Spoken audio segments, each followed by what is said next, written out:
This GOVX 200 and bonus F1 picks edition of the NASCAR Gambling Podcast here on the Sports Gambling Podcast Network is brought to you by Kalshi. Make real money predicting sports. Kalshi is available in all 50 states, and you get $20 free with promo code SGPN. That's Kalshi, promo code SGPN.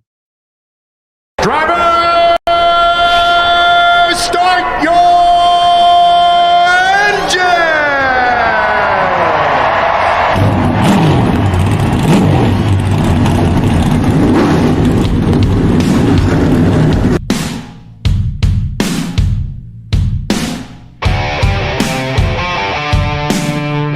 Strap in and pull those belts up tight as the Sports Gambling Podcast Network presents the NASCAR Gambling Podcast. I'm just gonna put my foot on the floor and I'm not lifting till I see God or a checkered flag.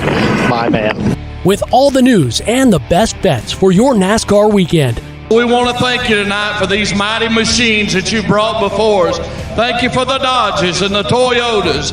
Thank you for the Fords. Lord, I want to thank you for my smoking hot wife tonight, Lisa. In Jesus' name, boogity, boogity, boogity. Now, here are your hosts, Rod Villagomez and Cody Zeeb.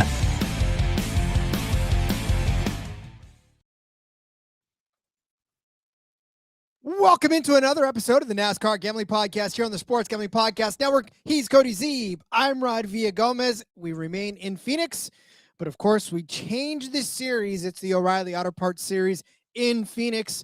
No Truck Series, Cody, which makes us a little sad to see them go away, but still happy to have the O'Reilly Series, the Cup Series, and then of course F1 later to talk about on this show. Little bonus for Formula One racing that's starting their season this week as well. It's a fine time for racing in the racing world.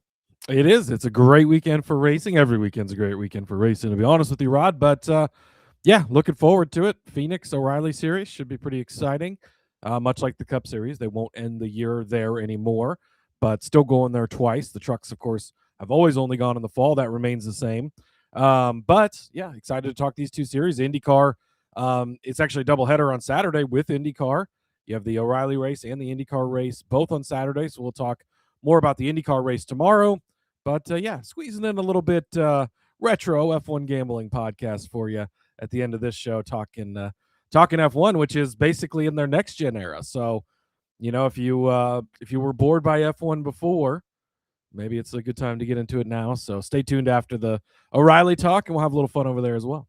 Maybe you'll continue to be bored, but in a different way to Formula One. Who knows? Maybe the field will shrink up a little bit more. But yeah, very exciting to have all these series. I feel like I need to change the graphic, though, on here when we do F1 to back to the old F1 little scroll, because just for old time's sake, Cody. Yeah, but I back to red and black, but whatever. Marcus wants to check in first, saying hello. Marcus, I know Christopher Bell's not in this particular race, but I'm sure you'd predict him to win if he was, and that's fine.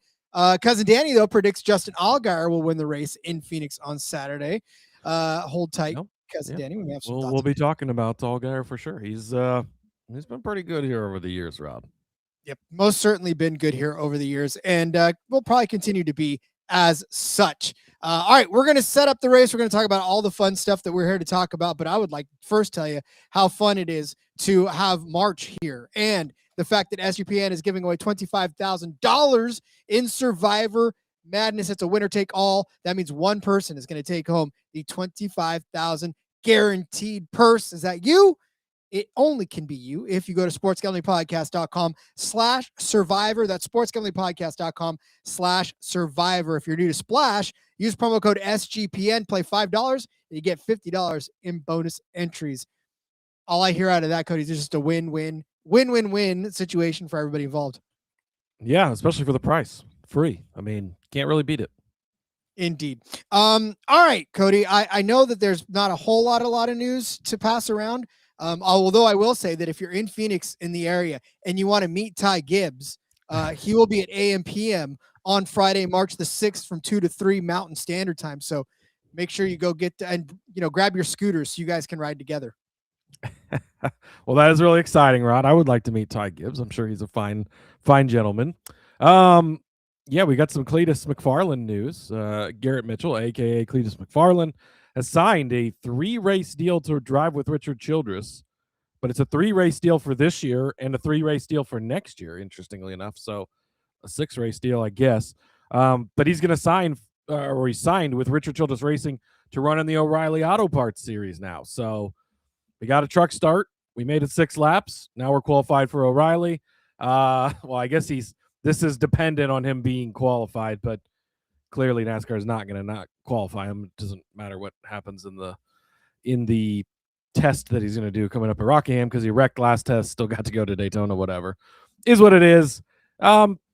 He's obviously got a big fan base, a big followership, so, and they're interested in cars and in racing type of stuff. So if it is bringing eyeballs to the series and to NASCAR, that's great.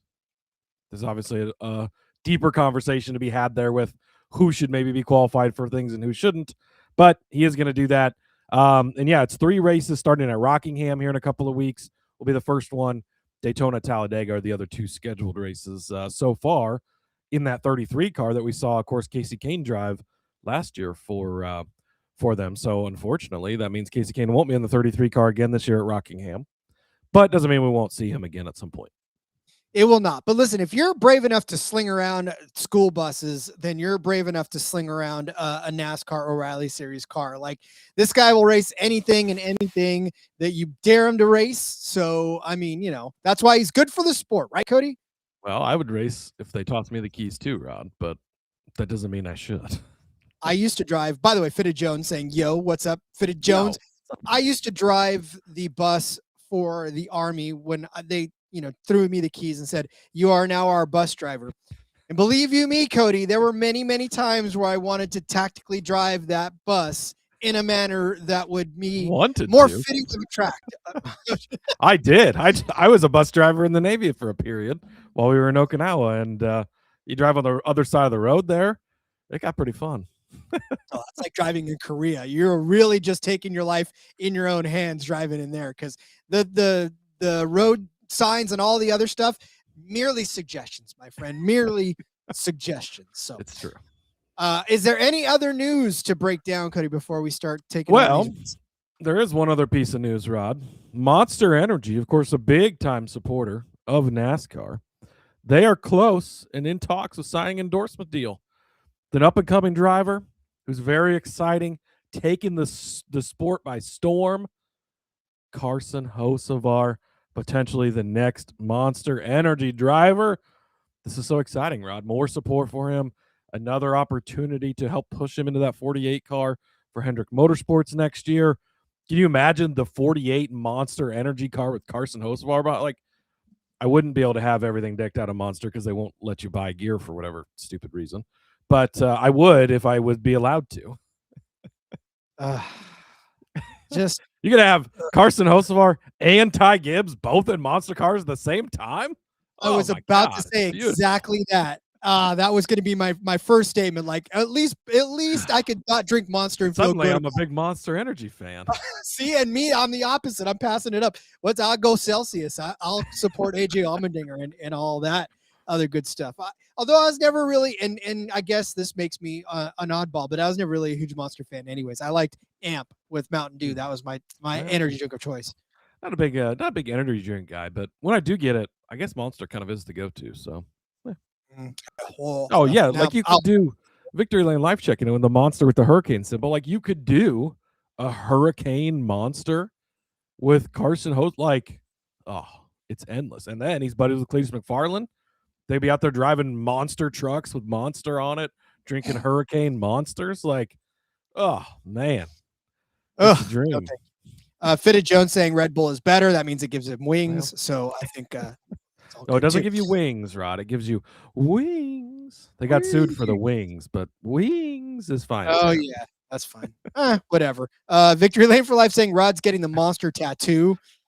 Yeah, actually, when Hocevar wins this year, that was Rod's deal. He was going to get a 77 monster tattoo on his neck. So looking forward to that.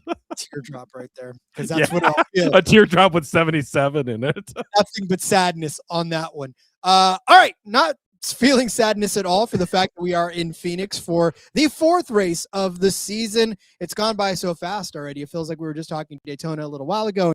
Here we are at Phoenix, 4 races in, but we are here for the GOVX 200, set for 200 laps around this 1 mile paved track for 200 miles around the Phoenix Raceway in Avondale, Arizona, which if you are a veteran, I will implore you. I don't normally do things that aren't our sponsor, but GOVX, a huge resource for veterans. There's so much good stuff on there. If you haven't checked it out yet, I highly encourage you to do so. Yeah, it's a great place. Yeah, it's I've checked it out a few times, gotten some stuff from there. Yeah, they do a pretty good job. So always cool for veterans to have things like that to get stuff from. Cool stuff. Yep, good tactical gear and everything like that. So, right. All right, who's in this race though, Cody? Well, there's 40 entries for 38 spots for this race, Rod. That means 2 drivers will go home. Garrett Smithley's back in the 0 car. Chandler Smith, he is going to be in the 5 for Hedinger Racing. So I believe, well, that'll be one of 3 Ford entries, I guess, in this entire field. So really packing out the Ford field there, but no trucks. Chandler gets a ride. Brent Cruz is back in the 19 car. Of course, we won't see him next week at Las Vegas or the following week at Darlington because despite his massive amount of career racing background, he's not approved to run those tracks. But the guy who races buses is approved. Again, you do the math on that. But Cruz, not old enough to race in the other one, so whatever. Maybe it's an insurance thing. I'll give him a break there. He'll be back in the 19 this week, though, because Phoenix is a short track, so you're allowed to race there. Insurance doesn't care. Raja Caruth, notably, is in the 32 car this week. So definitely of note, keep that in mind for Jordan Anderson. He's not in his normal 88 car this week. A bit unfortunate there, but keep that in mind. Daniel Dye, he's going to be in the 52 car, so he'll be running over there. Another truck guy moving up. That's an AM racing car, a Ford as well. Dawson Cram is in the 74. And old Bill Byron, William Byron, he is the lone Cup Series driver in the race. He will be jumping in that 88 car, getting it all tuned up and ready to go for Raja Caruth. Funny that there's only one this week. Like I wonder sometimes how they end up picking which races they want to race, because then it's like Phoenix, which they're all going to be there, and it's all going to be. They're like, no, we won't do Phoenix. We'll sit this one out. Yeah, I mean, a lot of times I think it has to do with sponsorship because you end up with a sponsor wants somebody for this or that. But like it's HendrickCars.com on that car for every race. So why Phoenix for Byron if it's somewhere where he just wanted more laps? Who knows? Whatever. Here he is. Well, we'll talk about him in a little bit too. I promise you that, because there's going to be plenty to say about young William Byron, and we will do all of that and set up all of the race and the. One more note. Yes. Carson Quapple back in the 1, notably, again, keeping tabs on the JRM stuff. He was in the 91 last week, back in the 1 this week, because obviously Zilich is not in this race. So just of note there, he's, as we continue to play musical chairs over at JRM, he's back in the 1 car. Something to keep an eye on too. He was not that bad in the 91 either. He actually looked pretty decent at Coda in the 91. So I'm hoping that maybe this little swap or this seashell game. And again, these guys. Like that's part of all of this is those are still going to be prepped. So even this Jordan Anderson car should be being prepped by JRM. So I don't know. I guess I haven't heard as much on that. The Quapple cars I heard were going to be prepped. JRM, I don't know if they're prepping this car. You got to think there's going to be some stuff that transfers over. I guess we're going to kind of have to see. But like you said, with the 91 last week, it really looked like a JRM car. Outside of some of the pit stop stuff, like that's going to be what hurts these guys more is they are using those teams' pit crews and crew chiefs and stuff like that. Indeed, yeah. Yeah, it's like, hey, we're going to put you in another car. We're going to put you in an anchor for a little bit while everybody else floats. So hang tight on that one. But all right. We'll talk about the race, and we'll talk about all of our favorite picks for that race as I jump back and tell you about Kalshi, a real money prediction market legal in all 50 states. Kalshi has a ton of trading options for your favorite sports, and not just sports. They got a ton of other markets, including politics, entertainment. Hell, you can even trade on the weather. Hey, listen, Kalshi is giving you the Who Will Win Survivor 50, the biggest season in all of Survivor history. I've been giving you the tabs on who I think I like to trade on this one. But how about Siri? She's actually been fluctuating so much lately. She's down to 5 cents now to win this season. Siri, as you know, won before. She's been a multiple time. I think this is her 5th time on the show. She's a wily veteran. People have been trying to get her out. She saved herself in the first couple episodes. So now I feel like she's a threat.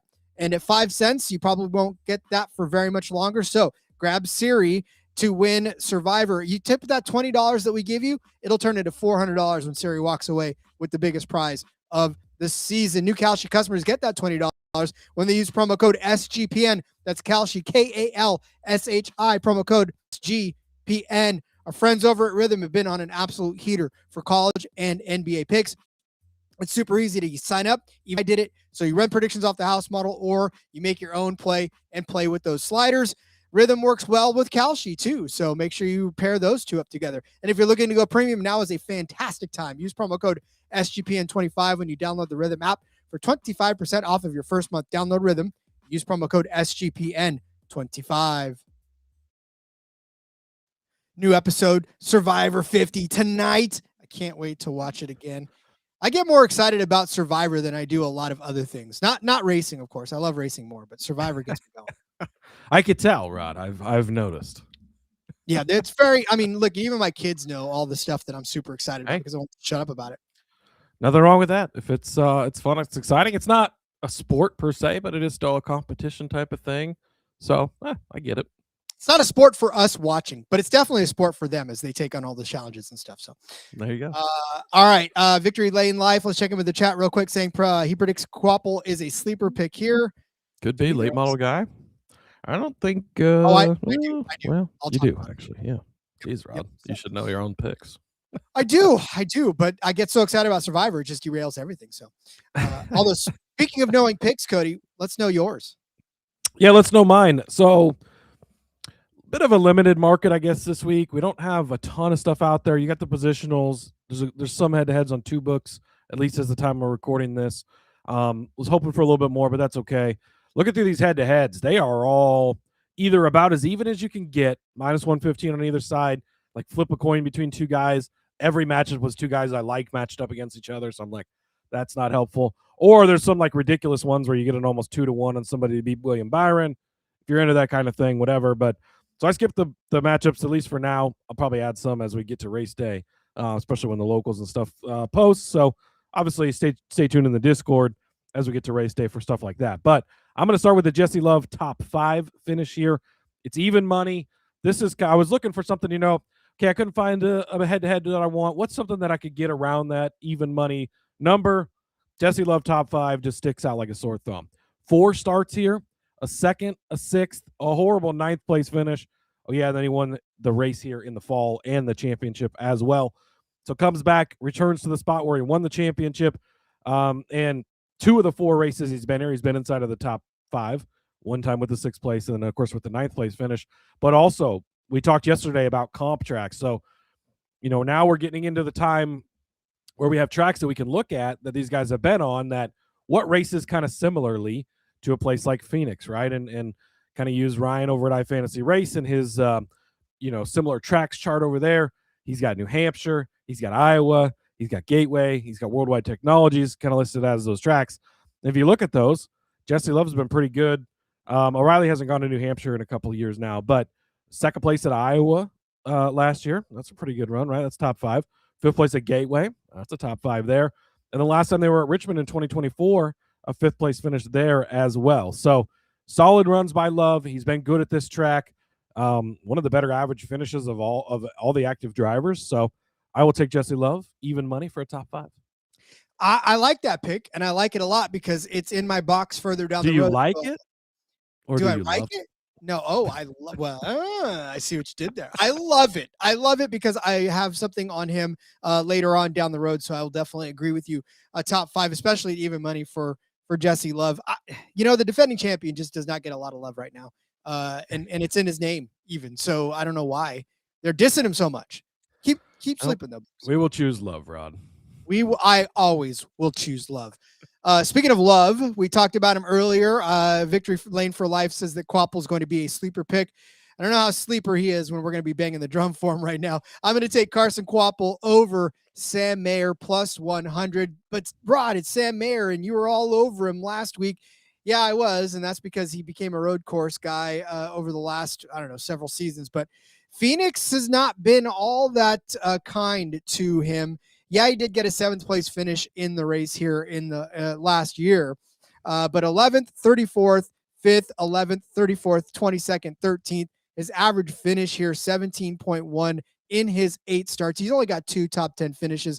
Granted, one of them did come last year. I get that. But even still, I don't know. This hasn't been a track that's particularly been all that great to him. And it wasn't like he was in bad equipment leading up, but he was in JRM equipment driving around and still not really producing solid finishes. So for me, this is more of just taking the upside of Carson Quapple, because we both know that Carson Quapple in that JRM equipment has been pretty good this year. I will say that all things considered, I would take the JRM equipment over the Haas factory. But again, that's just me. Carson Quapple on Phoenix, 13th and 26th in his 2 starts in the 1 car.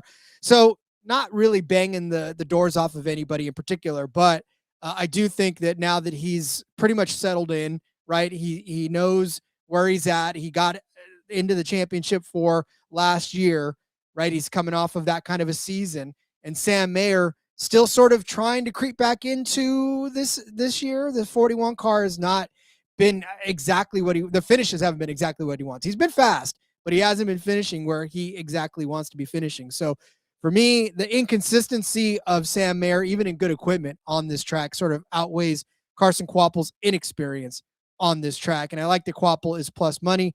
Like you said earlier, Cody, Quapple's back in the 1 car, back in the friendly confines of his 1 car. So, yeah, I mean, for Sam Mayer this year, like we said, 31st, 7th, and 14th overall in his 3 races, 31st at Daytona, 7th in Atlanta, 14th in Austin. He's been fast, just hasn't been fast enough to turn that into a really solid finish. So other than the top 10 in Atlanta, but still. But I'm going to take Carson Quapple over Sam Mayer. Like I said, just give me the inexperience over the experience this time, and we'll hope it cashes. Yeah, Sam Mayer did run well last week, result not indicative, but I was looking through all the stats and I was really surprised at how not good he's been here. I mean, you kind of went through it and read it off, but generally just not a track that Sam Mayer is very good at. So I don't mind it with Quapple.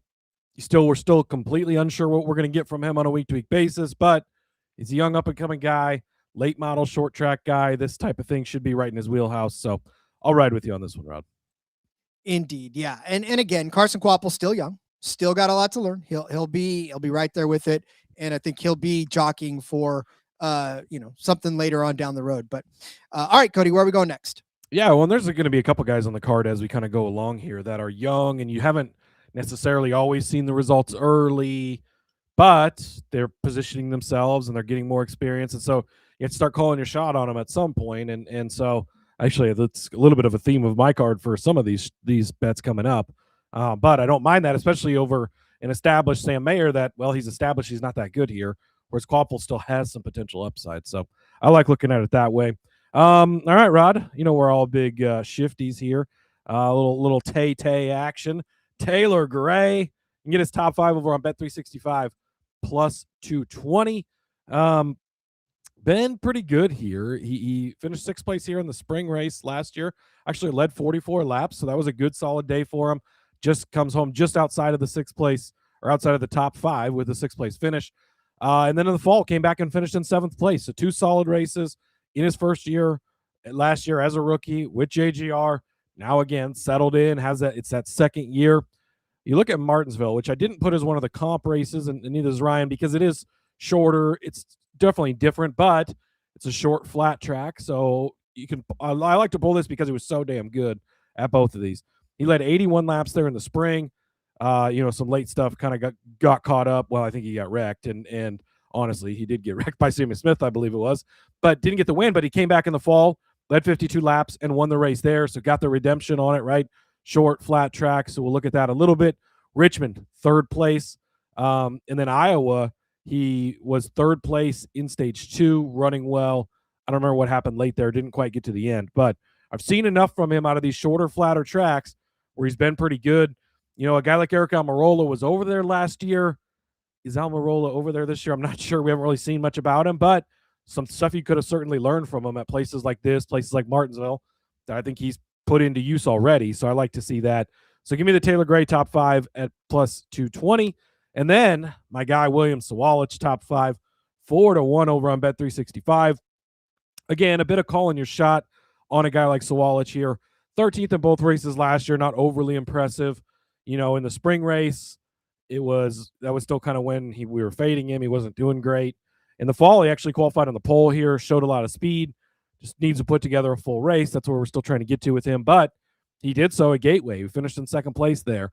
11th place at Iowa was a decent place, was a decent run where he started in second, 5th in both stages, just didn't quite get the result needed. So you get him at 4-1, so that does account a little bit for not always able to get the results, but he's a fast kid in one of the faster cars out there. I'm just going to continue to be on the Sawalich train going forward.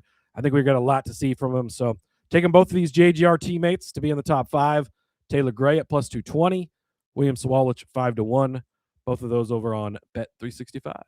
We are all shifties for sure. And yeah, JGR, I think, is just going to do well overall in this particular race. I think they're going to be one of the teams, obviously, to watch this week. I mean, we did last year, we were, JRM's going to be good, but they felt like they had the younger stable and we didn't really know. Same thing with kind of JGR, JRM rather, with Zilich, too many itches. Zilich and Quapple being young kids, right? I'm too itchy for this. But yeah, I think this year they've solidified themselves. They're going to do well. So is their other teammate, Brandon Jones, who at plus 220 for a top 5 feels like an absolute misprice. Brandon Jones on this particular track has been pretty damn good. 2 top 5 finishes in both of his JGR starts last year, a 3rd place in the spring, a 4th place in the fall. But before that, he was 4 of 6 in the top 10 between JGR and Junior Motorsports. His worst 2 finishes in a while had come in JRM equipment in that 9 car, a 7th place in the spring, which again, if that's a bad finish for Brandon Jones, then we're looking pretty good for a top 5. And then 18th in the fall. Before that, in the 23, he had a 23rd place finish in the 9 in the fall of 2023, 11th place finish in the spring, but runner up in the spring of 2022, and then a 7th place in the fall of 2021. He's won this race before. He's got 9 top 10 finishes in 20 starts, average finish of 10.9. So he hangs around the top 10 long enough to make himself a nuisance. And again, he's actually had 2 top 5 finishes in both of those. He's off to a rocky start this season, not necessarily the best start for the 20s, sort of disappeared, as has a couple of the other JGR cars. But this is a track that I think he can put himself back out there, plant his flag in the dirt and say, I'm back. I can run this track very well. And he's going to prove it. He even led 10 laps in the fall of last year. So Brandon Jones can be around the front of this race for most of it. And I think he'll be able to finish inside of the top 5 like he's done already before. Not really all that spectacular on some of these other comp tracks that Cody's been talking about for a while. Although I will say he did finish 3rd at Dover in the fall of 2025, which, as we know, Dover, not similar, but kind of similar in the same instance, right? It's a mile. So there's that.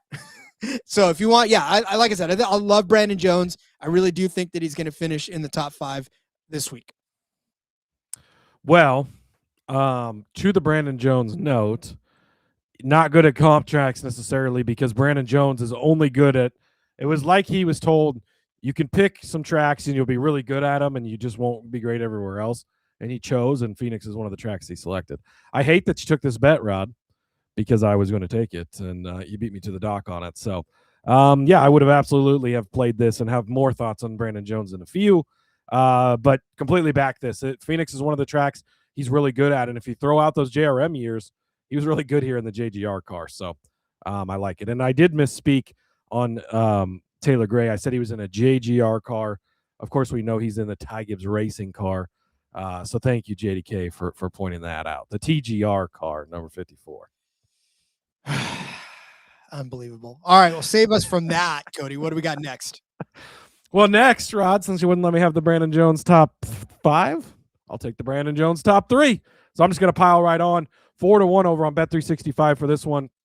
You laid out a beautiful case, but I love this kid, especially at this track. 4th place here in the fall, 3rd place here in the spring. That was him coming back to JGR after being out, a fish out of water at JRM. It just didn't work there most everywhere. So I don't really put much weight or water into those stocks or into those stats because it just wasn't the same there. Back where he's comfortable, got good finishes both races last year. And then in 2 of his last 5 starts with JGR in the previous stint with them, a 2nd and a 3rd place finish. So really, really good here. He's got 4 top 3 finishes in the last 12 races here. So that's pretty good. One of those being a win. 7 times in the last 7, he's been inside of the top 7. 7 times in the last 7. 7 top 7s in that period, I guess, of races. So been pretty solid here. Also, comp tracks, 4th place at Gateway. So you can't do it at other shorter, flatter tracks. I like it. But I'm going to ride with Brandon Jones, 4-1.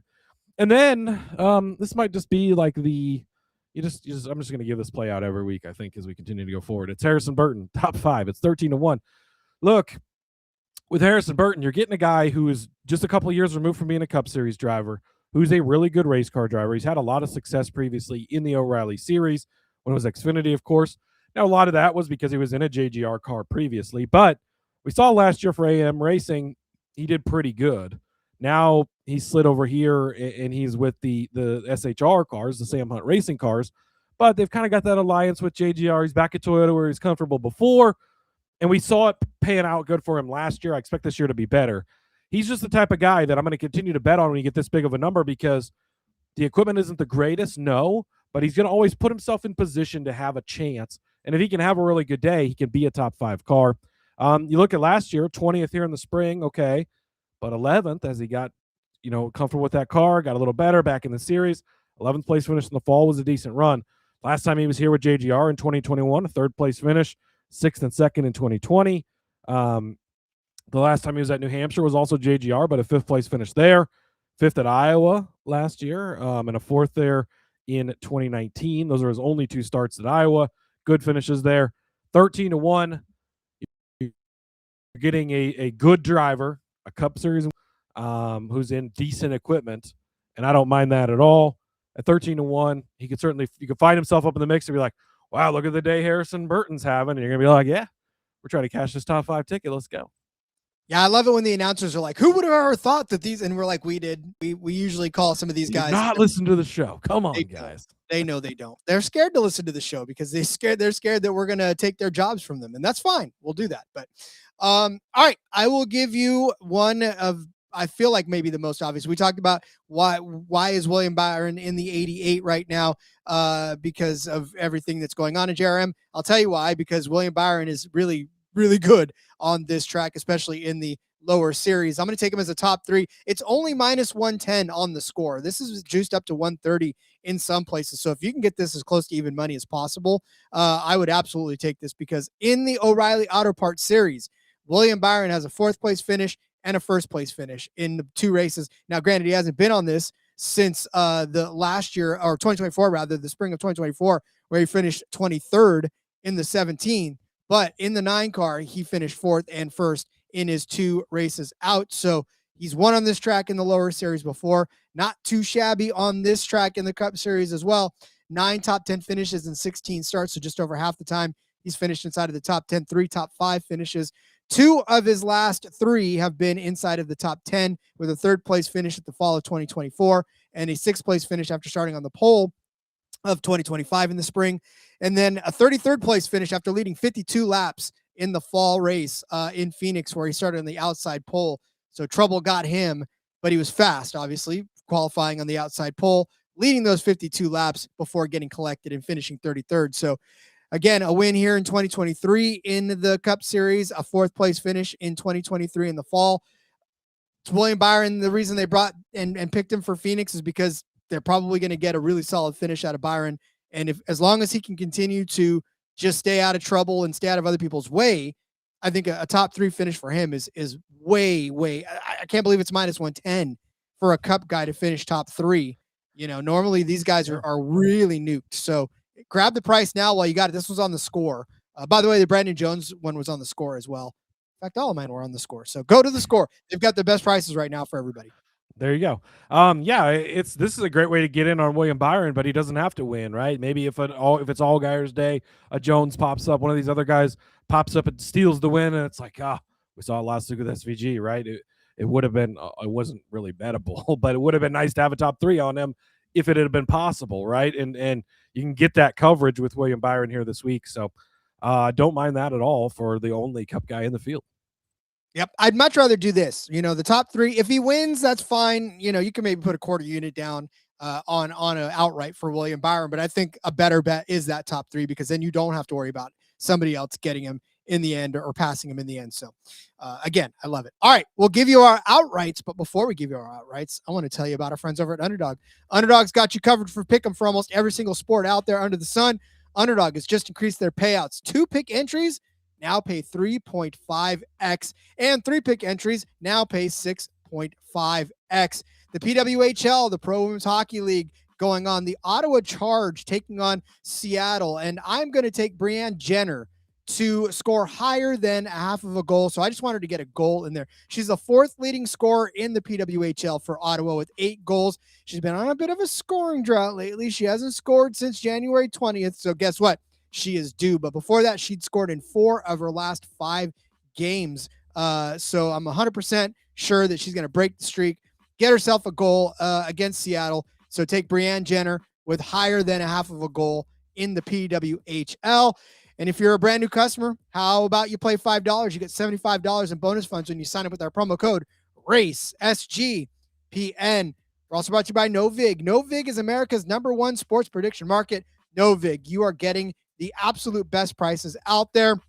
My Colorado Avalanche just crushed Anaheim last night, actually. So we got there good. So let's just pile on to Anaheim right now as they take on the Islanders. And you can actually get the Islanders right now at the low price of minus 108 to win this game. So that's definitely good juice when you're talking about a favorite in this one. So minus 108 for the Islanders to walk away winners against the Anaheim Ducks.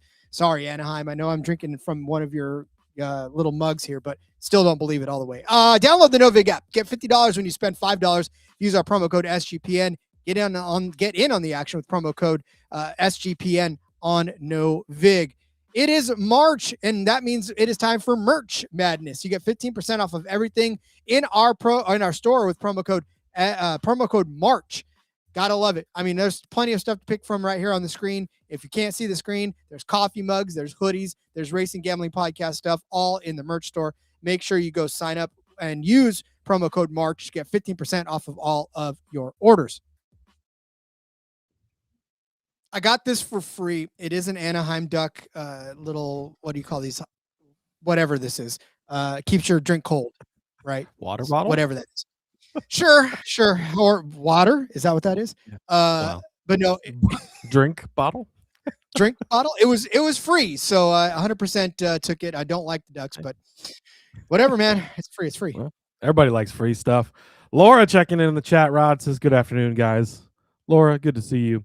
TK with the note on William Byron. New Eric Almirola to bully him this week, though maybe he could get Corey Day. Yeah, you got to watch out with Corey Day there. It's, they'll probably both be in HendrickCars.com cars.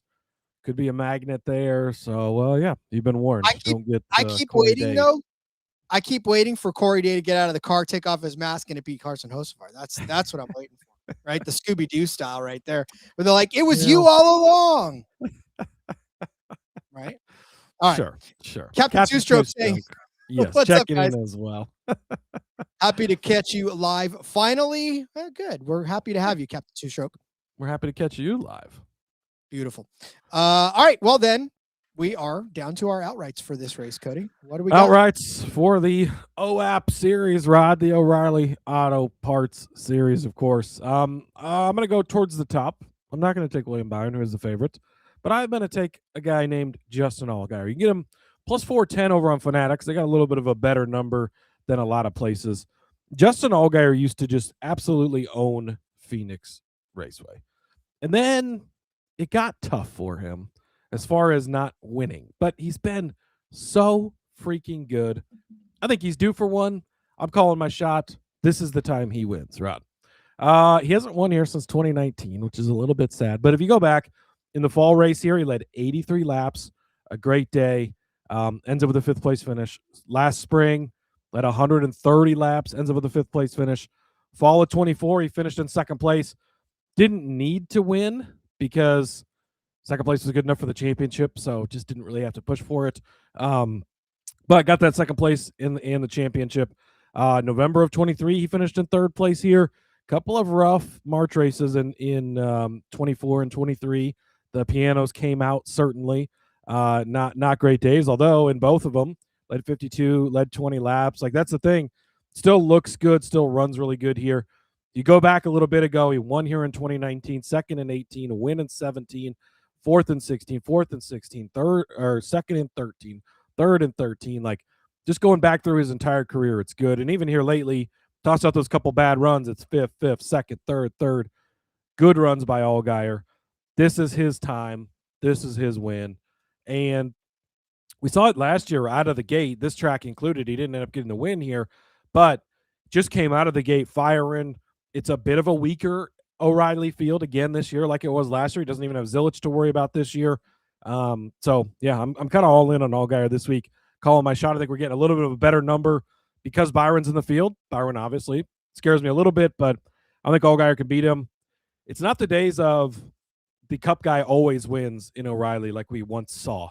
It used to be, oh great, Kyle Busch is in the field this week. He win, he would win all 5 races. He would come run.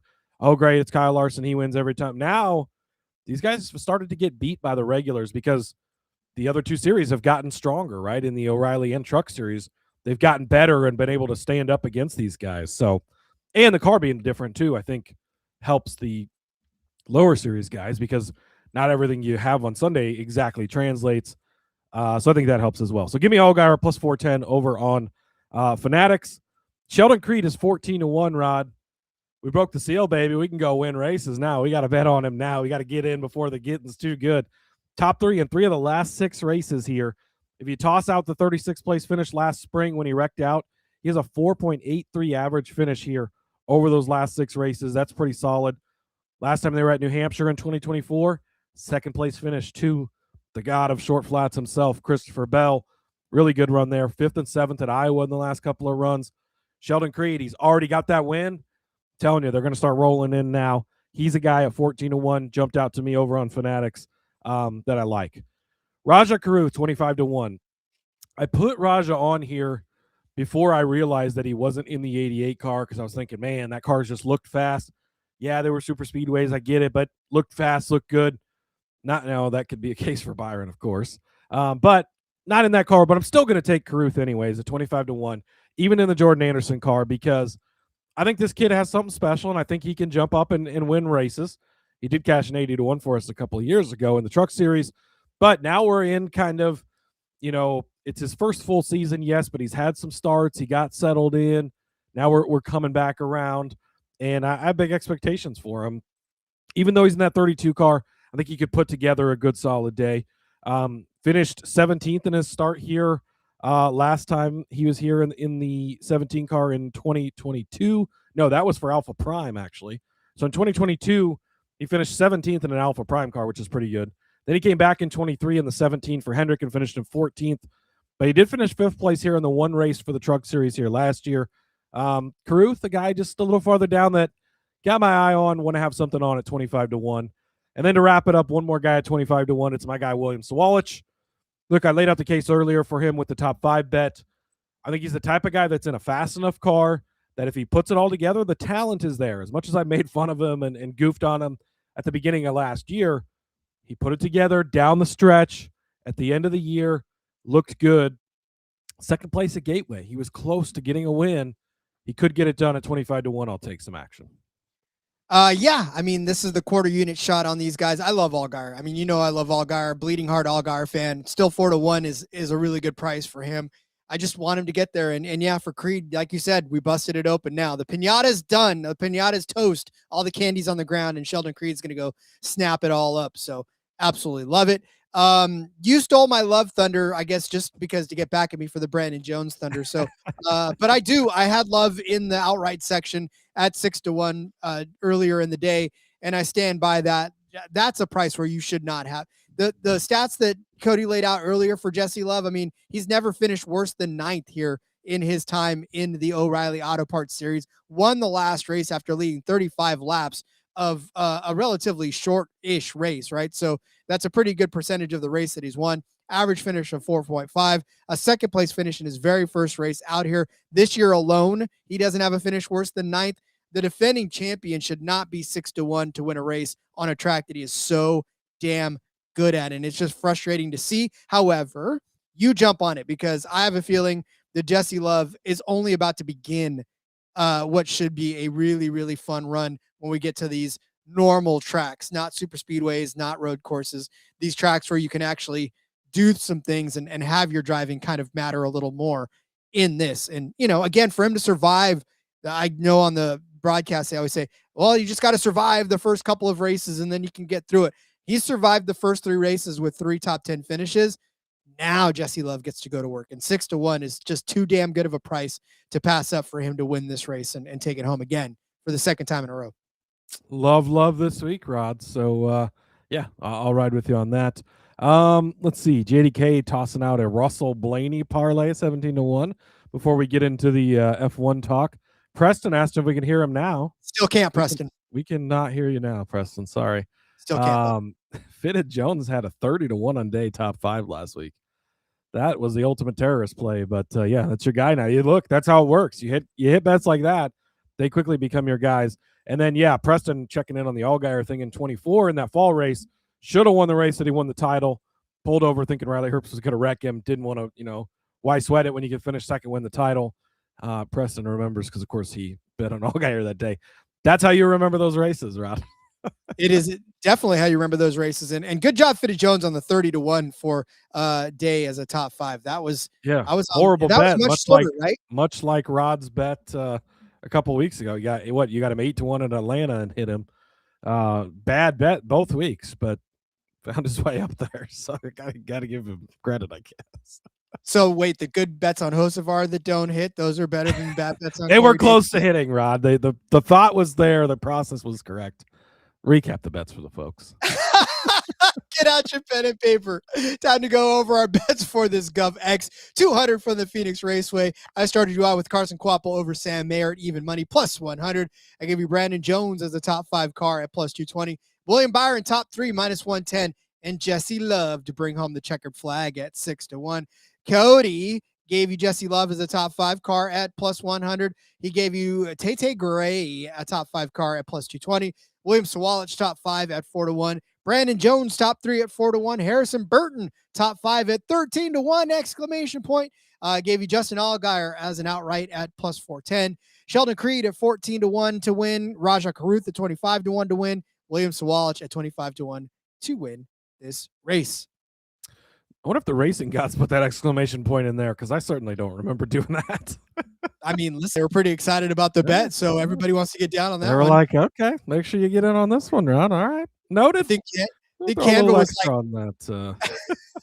Throw a little extra on that Burton 13-1 now. Yeah, I think Canva was like, Burton at 13-1. Yes, please. Hell yeah. So, good job. All right. Well, that'll do it for the O'Reilly series, but don't go anywhere because guess what? There is bonus coverage for you.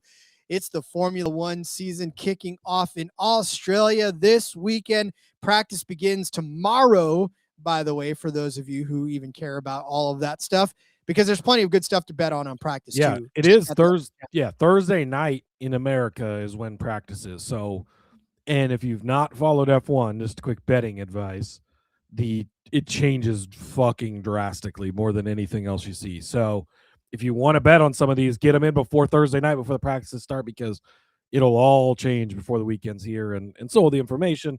You'll be able to bet on other stuff. But yeah, that is a good note. Like, don't wait. Oh, I'll do this Friday. Like, get them in before Thursday night when practice starts. Indeed. We are coming to you from the Albert Park Circuit in Melbourne, Australia. For the race, it is a 5.278 kilometer track, which for those of you who don't measure in kilometers, is just over 3 miles, about 3.2 miles, 58 laps around this track, 306.124 kilometers in total.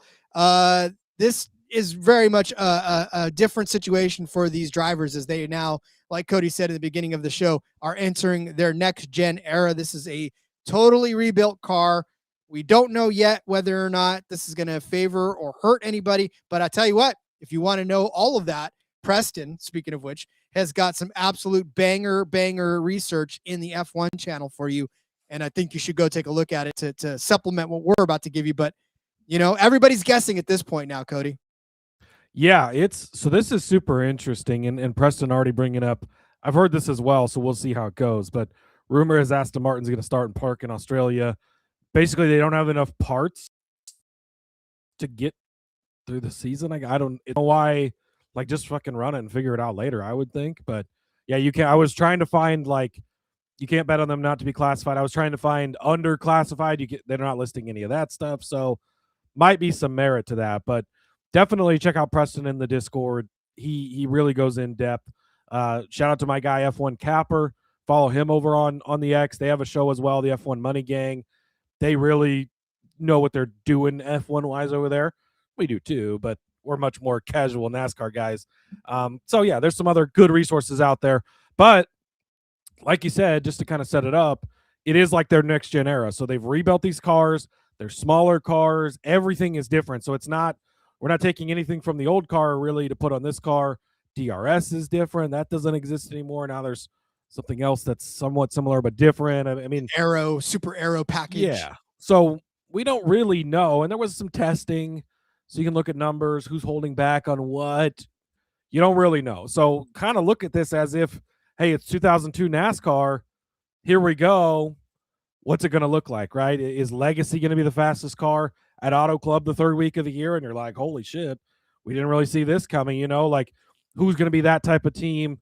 Obviously, the big teams are still going to come out at the top of the end, but earlier on in the season, you might get more stuff. So, yeah, and then also one more thing to note, we'll talk about points finishers as we usually do. That's a top 10 finish.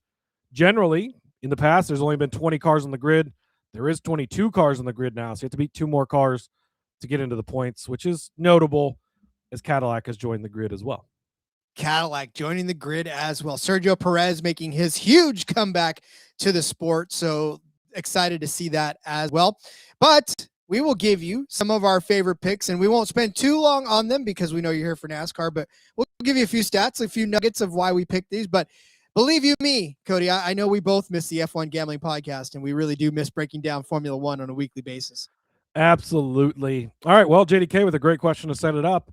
With Aston Martin being out, would it be worth looking at a couple of the Williams or Alpine? Well, I think it would there, JDK. So we're going to start with Carlos Sainz, top 10, a.k.a. points finish on DraftKings. You can get him at plus 175. Look, I'm big on this Williams team. I think they could be the legacy that we saw in 2022 of, oh, okay, this team is really from the bottom half of the grid vaulted up towards being good. I think that their leadership is great. I love a lot of things they've done over there. Sainz finished the year last year strong. Now the car isn't carrying over, but the momentum does. The things they were learning does. And Sainz's former Ferrari driver really only lost the seat because of Lewis Hamilton. All those things. Finished 5th at Vegas, 3rd at Qatar, 13th at Abu Dhabi to finish out the season. Oh, by the way, he won here in 2024. Now, again, that was with Ferrari. This is Williams. But can finish good here, has in the past. Like him for a points finish, plus 175. Over on DraftKings, again, that's a top 10 finish. Then you can get his teammate, Alex Albon, and him together. So it's the Williams double points finish, plus 650 over on DraftKings. I'm going to take that as well. Albon finished top 12 in 3 of the last 5 last year, including a 5th place finish here. So now you're getting a driver who finished 5th here last year in the Williams car and a guy who won here 2 years ago, of course, in Ferrari. But Albon also finished 11th here in 24. So yes, that car's gone. We're not using any of that stuff, but previously we've been good on this track. Albon's also a former Red Bull driver. So you have 2 good, solid drivers who are in top rides at points. They've got a good thing going with this team. So I like both these guys. Give me Sainz points finish at plus 170 plus 175 on DraftKings, and the Williams double points finish plus 650 on DraftKings as well. Yeah, absolutely. And remember when Alpine was always just an auto bet for us all the way, and then Williams was also starting to creep up there last year. I do basically love all of this as well. Carlos Sainz, man, how about man? We just need to get him back. We need to get him back to the way he was in Ferrari. If I said 2002, I meant 2022 when NASCAR entered the next gen era, and it was like, oh, parody, everything's like, and that's how I'm kind of looking at this. Is Hendrick still rose to the top, right? And Gibbs and Penske, yes, but other teams were able to eat into that for a while until they figured stuff out. You're not allowed to make mistakes, Cody. This is a mistake-free zone, so you're fired. We'll get Preston on the show and talk. See you guys later. All right, never mind. Just kidding. Please don't go. I would hate to do the show with anybody else but you. All right, I'm going to take a young, not rookie anymore, against a wily old veteran, but a rookie that impressed last year, and that's Ollie Behrman in that Haas equipment. I'm going to take him over Pierre Gasly at plus 130. Look, last season down the stretch, Ollie Behrman was a guy that we were just hammering for points finishes at the end of the year, and he was cashing in on them like mad. 9th place at Marina Bay, 9th place at Coda, 4th at Mexico City, 6th at Interlagos, 10th at Vegas. Finished off the season kind of rough with a 19 at Losail, and then 12th place at Abu Dhabi. But in 7 of 9 races, Ollie Behrman beat Pierre Gasly with finishes of Pierre Gasly. 19th at Abu Dhabi, 16th at Losail, 13th at Vegas, 10th at Interlagos, 15th at Mexico City, 19th at Austin, 19th at Marina Bay, 18th at Baku, 16th at Monza, 17th at the Dutch Grand Prix, 19th at Hungaroring. He just totally 1,000% fell off the charts last year at the end of the season, did Pierre Gasly. Average finish of 14.6 to Ollie Behrman's 14.3. I'm sorry, Ollie Behrman's average finish 11.8 over the course of the season. So Ollie Behrman just outside of the points, finishing every single race toward the end there, if not in the points, to end the year with 11.8. Last year in Melbourne, it was his first race in Melbourne, was Ollie Behrman. He finished 14th in that particular race. So did not beat Pierre Gasly in that one, where Pierre Gasly got an 11th place. But at this track in particular, Gasly has an average finish of 12.5, 18th, 11th, 9th, 13th, 13th, 11th. If I think Ollie Behrman's going to be a points finisher this week, I don't think Pierre Gasly will. So give me Ollie Behrman over Pierre Gasly at plus 130. I love the fact that it's plus money over there in MGM. Yeah, plus money, especially when we don't know. Like, that's the biggest thing, is there's a lot of speculation. It's going to be this team. It's going to be that team. We saw some of the testing stuff, but we just don't know until we get into a Grand Prix weekend. We get out there. They're able to tune on stuff through the practices. We don't know. I know Preston's high on Gasly this week, but the plus money part of it I like. We love Behrman. He's been good the last couple of years. So, last year being his rookie year, but even filling in for Sainz when he missed with the appendix a couple of years ago, I like that as well. So over on Caesars, Rod, you can get Max Verstappen to finish on the podium at minus 135. Now, I know in NASCAR we wouldn't give out a minus 135 bet very often, but in F1 it's different. And the argument to this would be, well, we don't know what we're going to get. Red Bull, there's a lot of questions. Are they going to bring a fast thing? You know, they lost Adrian Newey. They lost some of the other design guys, whatever. Gone, a lot of changes over there, team principal, all this. Yes. But what did we just see in IndyCar, right? They made a lot of technical changes, all this and that. Alex Blow comes out and kicks everybody's ass. What did we see last year? There were changes. There were things that were different. Verstappen had his struggles a little bit, but he ended the year with 10 straight podium finishes. I mean, come on. It doesn't get much better than that. Out of 24 races last year, only 9 times was he not on the podium, and multiple of those races he finished in 4th place. So, yes, there's a lot of unknowns, Rod. We don't exactly know what we're getting in this F1 season. But one thing I do know, Max Verstappen, one of, if not the best, race car driver in the entire world. He is going to figure it out just as quick, if not quicker, than everybody else out there. Nobody I trust more. Minus 135 to win a podium 2 years ago, 3 years ago, we'd have killed for minus 135 for him to win every race of the entire year, and you never saw it. So I'm going to trust Max, and I'll take it. This was over on Caesars, minus 135. I don't think a number like that will hang around too long. I think a Boy Scout could build one of those box cars, and Max Verstappen could still pretty much drive it around faster than a lot of people can drive their normal F1 cars. What do you think? You actually could be correct. It's he's damn, like, he is damn good. He's a great race car driver, one of the best ever in Formula One, to be honest. He's definitely in the conversation for best ever. And as Fitted Jones puts it, he's a dog. DAWG, baby.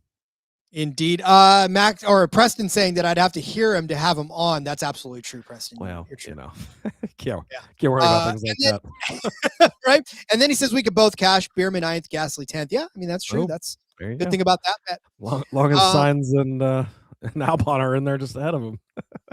So I didn't realize that I was going to be talking about a lot of the lower teams on this particular card, but I think because F1 is priced so much that these top teams are hard to talk about on a week-to-week basis about betting, then you have to kind of go farther down the list. So I'm going to take Liam Lawson as a points finisher, plus 340 over on FanDuel for Lawson to be a points finisher. Hey, listen, that Visa Cash App, VCrab machine is not really as bad as most people think it is. He did have a few points finishes last year, including one at Losail where he finished 9th, 7th place at Interlagos, 5th place at Baku, 8th at the Hungaroring, 8th at Spa, 6th at Spielberg, 10th in Miami. So he's not a stranger to a points finish.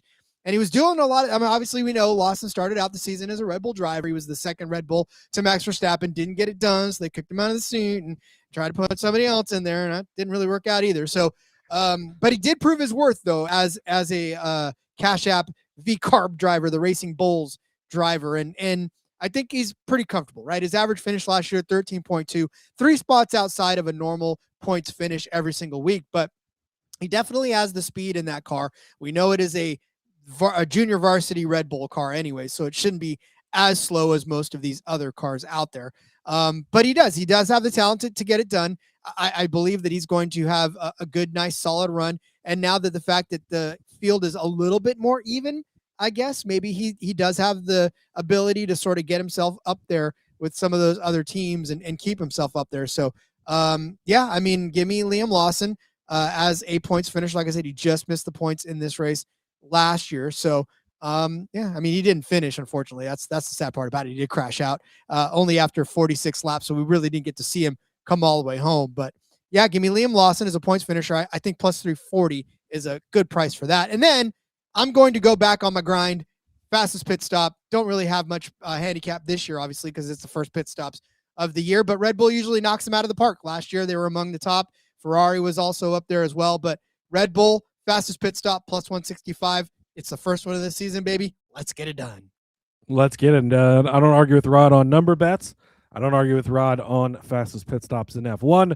Those are the rules, Rod. So, we'll roll with it. Beautiful. All right. Well, then we come to the point where we're going to tell you who we think is going to win this race. Yeah. And, Laura pointing out she's got Lawson plus 200 at for the points finish, the top 10. I know you're really limited where you're at, Laura. That sucks. It's, we talk about shopping around in NASCAR, F1 maybe even more so.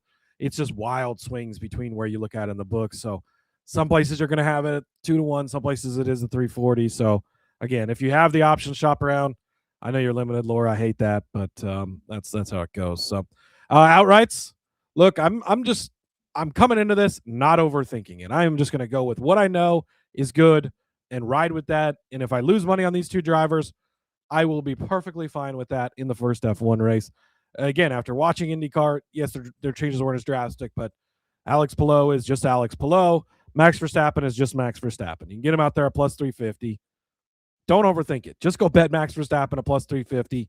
Be thankful you get this good of numbers.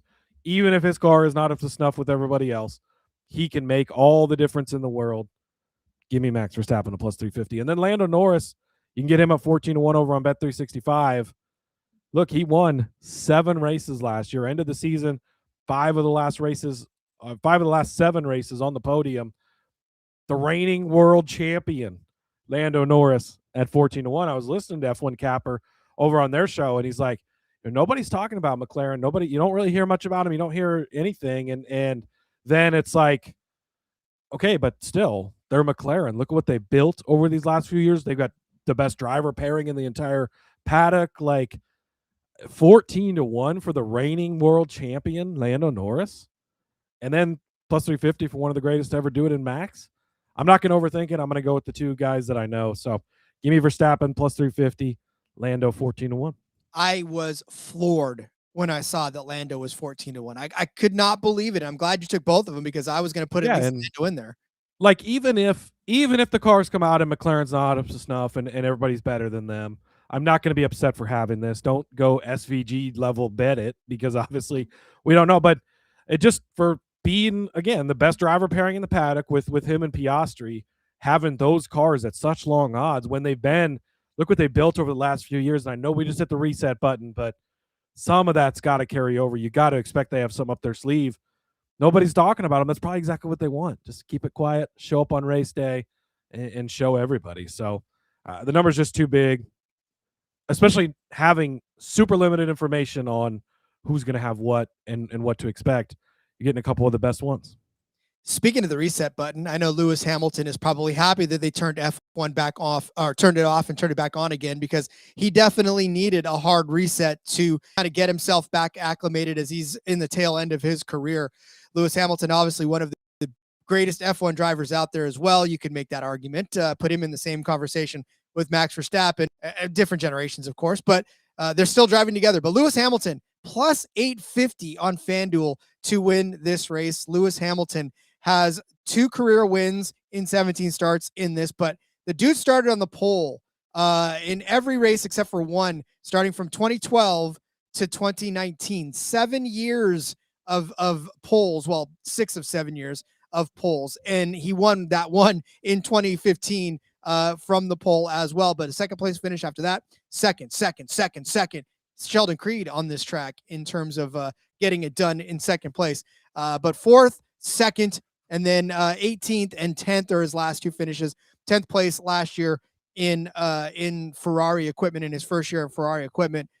Look, you know, when we're talking about one of the greatest out there having a down season, but his average finish was 8.5 and had 3 DNFs on the year. No podiums. That was what makes it a down year, but still 8.5, right? That's most people. I know in a field of 20, in a field of 20, it's not the same. But I want Ferrari to give Lewis one. Let's give him one season of having good cars. Let him go out on top. Don't let him turn into Kyle Busch, please. It's just, I hope we can see something. I'm going to be rooting for it. I would absolutely love to see Lewis Hamilton come out and win a race in the Ferrari red. Like, that would just light the world on fire in a good way. So I'll definitely be rooting for it. Yeah, and again, I mean, we're taking these veteran guys who can overcome equipment that they don't know, or who can drive equipment that they're not really sure of, right? A lot of these young guys, they're going to get thrown off a little bit, but these veterans have seen changes before, and they've rolled with changes. Hamilton, one of the guys that's been through a lot of changes in his career and won championships regardless of whatever they've thrown at him. So I'm going to lean on him. Hope that hard reboot does him good and gets in victory lane. So there it is. F1 Australia, kids, a little down and dirty handicapping for you on these races. So get out your pen and paper. It's time to go over our picks for this Australian Grand Prix. I started you out with Ollie Behrman over Pierre Gasly at plus 130. I added Liam Lawson to be a top 10 car at plus 340. I said Red Bull would have the fastest pit stop. This is actually plus 165 on DK, not plus 100. Where the same people that put the exclamation mark after Harrison Burton did not put the extra 65 points on there.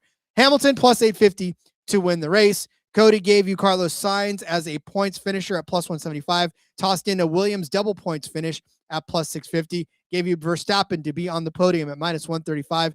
Also putting him on the top step of the podium at plus 250. And Lando Norris at 14-1 to win the opening race of the Formula One season. What a weekend of racing ahead of us. Cannot wait. I can't wait. And we're not even done betting on racing. Rod, tomorrow we're back. NASCAR DFS, of course, for Phoenix. And we'll set up the IndyCar race on Saturday. Bet on some more open wheel stuff. It's beautiful. What a time to be alive. Absolutely love it. Let's go. Let's go. All right. Well, then, as we send everybody off to start placing those bets at the window, let everyone know where they can find more of what you've got for them, Cody. Yep. Follow me over on the X at Husker_Zeeb. You can find all my stuff over there. Lots of college basketball stuff coming up down the pike here with the tournament about to start. NFL action is still running wild. Plenty of that coming. Arena football stuff. Of course, racing things, because that's what we do here, right? So plenty of that as well. Follow the show at NASCAR Gambling. Click the like, the subscribe, the bell. Get notified when we go live. All the fun things. See you guys tomorrow. Indeed. Yeah, let us know if you like us tacking on the Formula One and the IndyCar at the end of these shows as well. We'll still do it whether you like it or not, but we'd like to know that you like it because it always makes us feel better if you do. All right, follow me on Twitter at RJ Villagomez. You can find everything I'm up to there as well. All right, we'll see you guys tomorrow, like Cody said. And until then, everybody, join us on our never-ending quest to make NASCAR and Formula One and IndyCar betting fun again. Let's go racing and let it ride.